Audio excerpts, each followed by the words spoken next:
Hello साथीहरू, यहाँ हेर्नुहोस् न। मैले यो चाहिँ एउटा ह्यान्डमेड बनाएको कि यो चाहिँ म केमा काम लाउँछु भनेर चाहिँ हेर्नुहोस् ल। भिडियो अन्तिमसम्म हेर्नुहोस् ल। यसलाई बनाएर पनि म देखाउँछु नि तपाईँहरूलाई।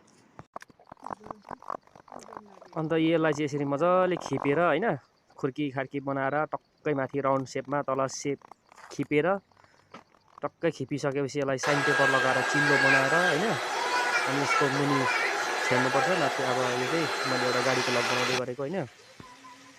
अन्त यसको मुनिबाट चाहिँ टक्कै यो गाडीको लकको त्यो थ्रेडसँग टक्कै नापेर चाहिँ छेड्नुपर्छ हैन। अनि छेडिसकेपछि चाहिँ यसलाई हेर्नुहोस् ल, यहाँ सिधा राखेर यसरी चट्टै छेड्नुपर्छ। यो तपाईँहरूले सजिलोसँगले बनाउन सक्नुहुन्छ हैन। हुनु त यो किन्दाखेरि पनि पाउने कुरा हो, अनि तर मैले चाहिँ अलिकति यसलाई युनिक तरिकाको देखोस् भनेर चाहिँ तपाईँहरूलाई म देखाउँदैछु। यहाँ हेर्नुहोस् ल। अनि हल्का तेल लगायो, त्यहाँबाट यसरी थ्रेडमा मजाले घुमाएर यसरी टाइट गरिदिनुपर्छ हैन। अनि त्यसको बादमा चाहिँ हेर्नुहोस् ल,